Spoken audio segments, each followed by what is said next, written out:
Hello friends, welcome to your own channel daily stock. तो आज हम बात करने वाले हैं एक इंडियन स्टील मेकिंग कंपनी के बारे में जो JSW ग्रुप की सब्सिडरी कंपनी है और इंडियाज़ फास्टेस्ट ग्रोइंग कंपनी है, जहाँ पे ये 140 कंट्रीज़ में प्रेजेंट ग्लोबली प्रेजेंट है और ये India second largest private sector steel company है।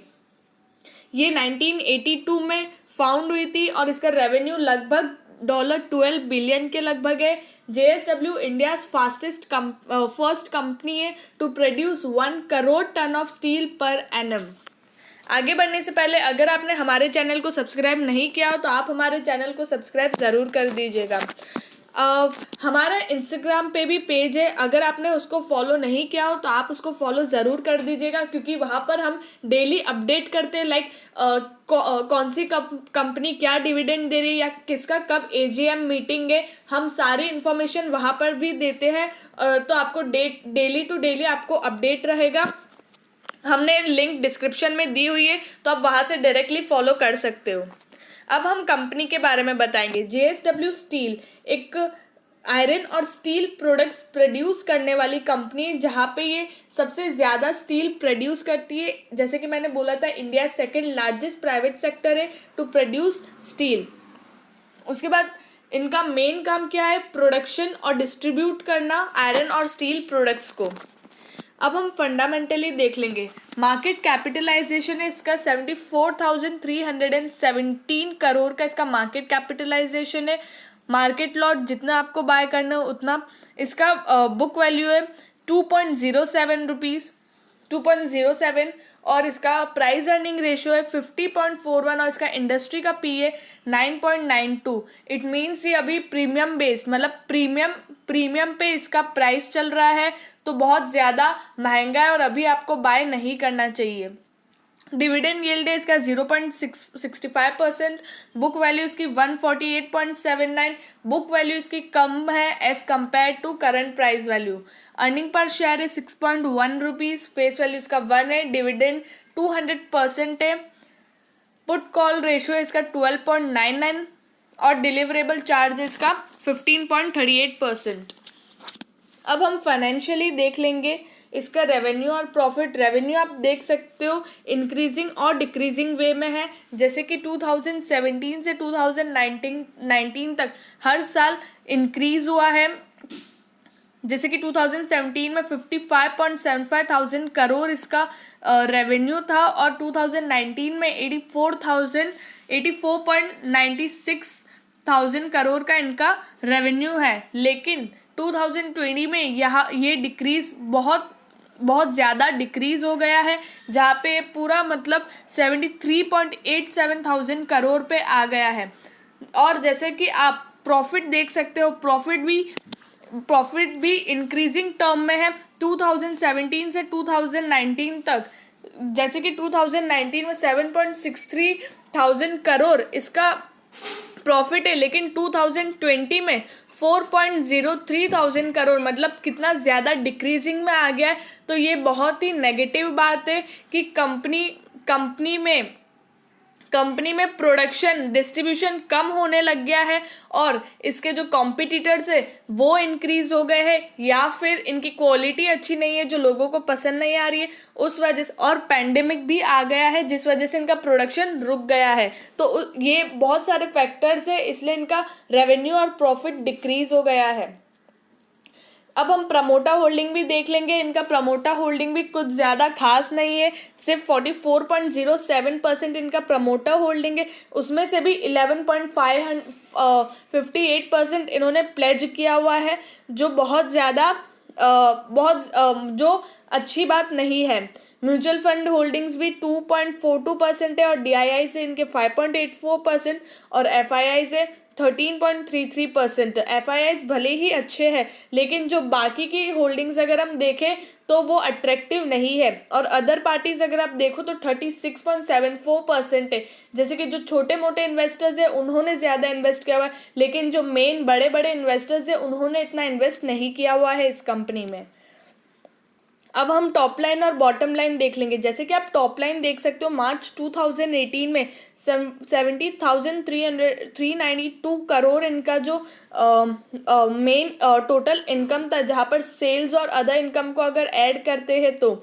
और उसके बाद इंक्रीजिंग में था 2019 में 84,961, बहुत ज़्यादा अच्छा इंक्रीज हुआ है, बहुत ज़्यादा इनको अच्छा प्रॉफिट हुआ है। लेकिन जो 2020 में बहुत ज़्यादा गिरावट आ गई है इस कंपनी के प्रॉफिट में, जहाँ पे 73,872 करोड़ का यहाँ पे मुनाफा है। उसके बाद जब हम total expenditure, earning before interest and tax, अगर हम ये सब डिडक्ट कर ले तो उसके बाद मार्च 2018 में 6,071 करोड़ का इनका प्रॉफिट था, और अब आप देखो तो 4,009 करोड़ का प्रॉफिट है, जो बहुत ज़्यादा नेगेटिव बात है। उसके बाद आप इंटरेस्ट देख सकते हो, मतलब कितना ज़्यादा इंटरेस्ट है, हर साल इंटरेस्ट इंक्रीज होता जा रहा है। मतलब इनका जो डेट है, इनका जो लोन है, लोन इनका बहुत ज़्यादा इंक्रीज हो रहा है, उस वजह से इनका इंटरेस्ट भी इंक्रीज हो रहा है, और नेट प्रॉफिट बहुत कम आ रहा है। अब हम अर्निंग पर शेयर देख लेंगे। अगर आप अर्निंग पर शेयर देखो तो 2018 में 25.85 रुपीज़ था पर शेयर, और उसके बाद 2019 में 31.77 रुपीज़ था। लेकिन जब 2020 में अगर आप देखो तो बहुत ज़्यादा गिरावट हो गई है, जहाँ पर सिर्फ एक शेयर पे आपको 16.78 रुपीज़ कमाते हो। हमेशा EPS इंक्रीजिंग ट्रेंड में होना चाहिए, तो वो पॉजिटिव बात है। लेकिन अगर वो इंक्रीजिंग और उसके बाद जो मेन डिक्रीजिंग में आ रहा है, तो बहुत ज़्यादा नेगेटिव बात है कंपनी के लिए। तो कंपनी अच्छे से वर्क नहीं कर रही है। उसके बाद अगर हम बुक वैल्यू देख ले तो बुक वैल्यू इंक्रीज हो रही है। जैसे कि 2018 में 91.17 रुपीज़ बुक वैल्यू इंक्रीजिंग वे में, तो ये एक पॉजिटिव पॉइंट है, जहाँ पर कंपनी के एसेट्स इंक्रीज हो रहे हैं, लायबिलिटी भी कम हो रही है। लेकिन कंपैरेटिवली अगर हम बाकी फैक्टर्स देखें, जहाँ पर उनका इंटरेस्ट इंक्रीज हो रहा है, इसका मतलब लायबिलिटी भी इंक्रीज हो रही है, लेकिन एज कंपैरेटिव डिक्रीज भी है। अगर हम ग्रॉस प्रॉफिट मार्जिन देख ले तो ग्रॉस प्रॉफिट मार्जिन भी हमेशा इंक्रीजिंग टर्म में होना चाहिए, जहाँ पर gross profit upon net sales, मतलब उनका नेट सेल्स इंक्रीज होगा तो ग्रॉस प्रॉफिट भी इंक्रीज होगा। लेकिन यहाँ पर उनका नेट सेल्स कम हुआ है और ग्रॉस प्रॉफिट भी डिक्रीज में हुआ है, क्योंकि 2018 में जो उनका ग्रॉस प्रॉफिट मार्जिन परसेंट था वो 21.30% था, और 2020 में 16.93%, और जो बहुत गंदी वाली गिरावट आई है। ऑपरेटिंग मार्जिन, जो ऑपरेशन से जो भी पैसा आता है उससे हम काउंट करते हैं ऑपरेटिंग मार्जिन। जैसे कि 2019 में 17.83% था, और अभी आप देख सकते हो 11.14%। ये सिर्फ इसी कंपनी के बारे में नहीं, जो भी मेटल स्टील जो स्टॉक्स है वहाँ पर सब में बहुत गंदी गिरावट आ रही है। अगर आपके पास मनी कंट्रोल होगा तो आप उसमें देख सकते हो ऑलमोस्ट, मतलब और हर दिन अगर ऐसी न्यूज़ आएगी कि मेटल के स्टॉक्स के भाव नीचे गिर रहे हैं, तो उस वजह से ये कंपनी के भाव भी नीचे गिर रहे हैं। नेट प्रॉफिट मार्जिन अगर आप देख लो तो 2018 में 8.64% था, और अभी आप देख सकते हो 5.46% है। मतलब हर चीज़ यहाँ पर सिर्फ डिक्रीजिंग वे में है। रिटर्न ऑन नेटवर्थ इक्विटी मार्च 2000, मतलब जहाँ पर जो शेयर होल्डर्स है वो जो पैसा लगाते हैं उस पर कंपनी उनको कितना रिटर्न दे रही है, तो ये भी इंक्रीजिंग वे में होना चाहिए, लेकिन यहाँ पर भी डिक्रीजिंग वे में है। मार्च 2018 में 22.19% और अभी आप देख सकते हो 11.01%, मतलब पूरा 50% इन्होंने डाउन कर दिया है, जो बहुत ही ज़्यादा नेगेटिव बात है। ROC, return on capital employed, जहाँ तो वो भी आप देख सकते हो पूरा 50% इन्होंने डाउन कर दिया है। मार्च 2018 में 18.35% था, और अभी आप देख सकते हो 9.27% है। रिटर्न ऑन असेट्स, उनके असेट्स भी इतने अच्छे से वर्क नहीं कर रहे हैं, इसलिए उस पर रिटर्न भी कम आ रहे हैं। मार्च 2018 में 6.75% था, और मार्च 2020 में 3.05% है। करंट रेशो और लिक्विडिटी रेशो। करंट रेशो लेकिन उनका अच्छा है, मतलब कैश फ्लो जो है, उनकी जो एबिलिटी है लायबिलिटी को पे करने का, वो बहुत ज़्यादा अच्छा है। मार्च 2018 में 0.84% था और अभी मार्च 2018 में 0.80% था और अभी मार्च 2020 में 0.84%। और क्विक रेशो भी अच्छा है, 0.37% इन मार्च 2018 और मार्च 2020 में 0.52%, जो बहुत ज़्यादा अच्छी बात है। सिर्फ करंट रेशो और क्विक रेशो ही अच्छा है इस कंपनी का, अगर आप बाकी फंडामेंटल बाकी रेशोज से अगर आप कंपेयर करो। Debt to equity ratio, company के पास डेट भी बहुत है, अगर आप देखो तो डेट भी इंक्रीज हो रहा है। मार्च 2018 में 1.21% मतलब हमेशा डेट टू इक्विटी जीरो, अगर जीरो हो तो इसका मतलब कंपनी डेट फ्री है, लेकिन इनके पास डेट भी है। मार्च 2018 में 1.21 था और देखो 2019 में डिक्रीज हुआ। अगर आप बाकी चीज़ें देखो तो उनके सेल्स ऑपरेशंस वो सब भी इंक्रीज हो रहा है और डेट डिक्रीज हुआ है, लेकिन मार्च 2020 में देखो तो इनका डेट भी इंक्रीज हो गया। सेल्स तो डिक्रीज हो ही रहा है लेकिन और डेट इंक्रीज हो रहा है, तो ये बहुत ज़्यादा नेगेटिव बात है। 1.45% आ गया मार्च 2020 में। इंटरेस्ट कवरेज रेशो अगर आप देखो तो ये डिक्रीज हो रहा है, मतलब इनकी जो कैपेबिलिटी है इंटरेस्ट को पे करने की, वो इनकी कम हो रही है। तो ये कंपनी में अभी इन्वेस्ट करना बहुत ज़्यादा रिस्क की बात है। मतलब एक भी पॉइंट ऐसा नहीं है जहाँ पर आपको लगे कि चलो ये चीज़ अच्छी है, हम इसमें इन्वेस्ट कर सकते हैं। अभी स्टील और मेटल, मतलब जो भी ये सेक्टर में सारी कंपनी डाउन जा रही है, तो आपको अभी इसमें इन्वेस्ट नहीं करना चाहिए। CAGR जो ग्रोथ रेट है वो भी आप देख सकते हो डिक्रीजिंग वे में है। 2018 में 9.85, मार्च 2019 में 26.83 और 2020 में आप देख सकते हो 9.66%। और जो ग्रोथ रेट है नेट प्रॉफिट का, वो भी आप देख सकते हो बहुत ज़्यादा गंदा वाला गिरा है। 2018 में 52.27% था, 2019 में बहुत ज़्यादा इंक्रीज हो गया, लगता है वो करेक्शन हो गया यहाँ पर। 2020 में 5.09%, बहुत ज़्यादा ही नीचे गिर गया है। अब उसके बाद हम देखेंगे इंडस्ट्री, इसके कुछ ये कहाँ पे कितना एक्सपेंडिचर करती है और कितना इनका रेवेन्यू आता है। तो यहाँ पर इनका टोटल रेवेन्यू फ्रॉम ऑपरेशन से 73,326 करोड़ का, ठीक है।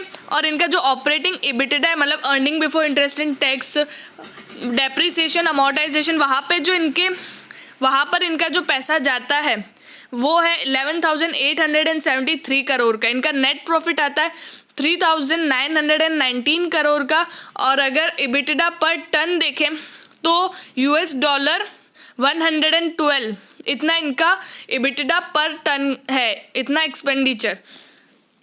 उसके बाद ये जो प्रोजेक्ट्स में इन्वेस्ट करते हैं और जो सोशल रिस्पॉन्सिबिलिटी और रिसर्च एंड डेवलपमेंट में जो डालते हैं, उसके बारे में इन्होंने बताया हुआ है कि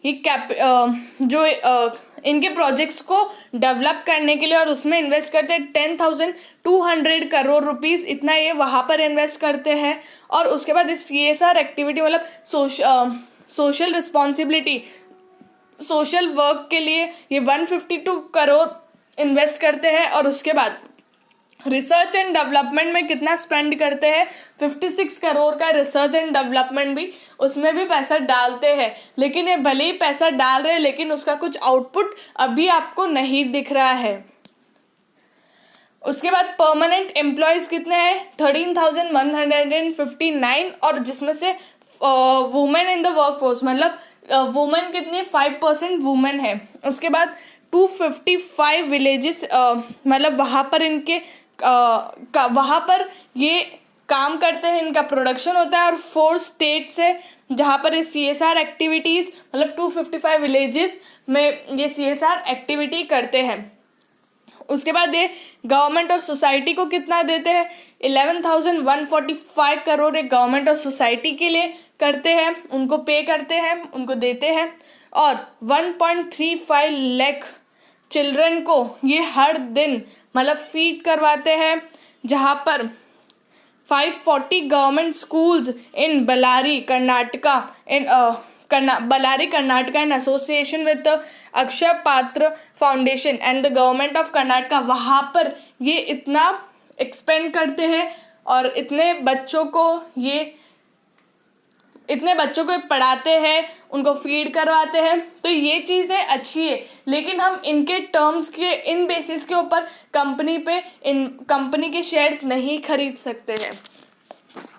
उसके बाद हम देखेंगे कि इनके आउटलेट्स कितने, 11,000 प्लस इनके आउटलेट्स है और 48,715 करोड़ इन्होंने फाइनेंशियल ईयर, इनका इतना प्लान है कि इतना इनको इसमें स्पेंड करना है। उसके बाद 9 मैन्युफैक्चरिंग फैसिलिटीज़ इन इंडिया है और 13 आयरन और माइंस है। अभी इसका जो करंट प्राइस है वो 307.20 और आप देख सकते हो आज भी मार्केट में 14.05%, मतलब 4.37% ये नीचे गिरा है, मतलब कुछ 14 रुपये के आसपास ये नीचे गिरा है। और इसका हाई आप देख सकते हो 427.5 है। भले ही अपने हाई से दूर है लेकिन इसमें गिरावट भी बहुत आ रही है। तो अगर ये है बहुत पुरानी कंपनी है लेकिन इसमें अभी और गिरावट आएगी, तो गिरावट आने के बाद अगर आप इसमें इन्वेस्ट करना चाहते हो तो आप कर सकते हो, लेकिन कंपनी को एक बार थोड़ा स्टेबल होना पड़ेगा, उसके बाद कोई रिस्क नहीं होगा और उसके बाद आप इसमें इन्वेस्ट कर सकते हो। अगर आपको वीडियो अच्छी लगी हो तो प्लीज़ लाइक एंड शेयर।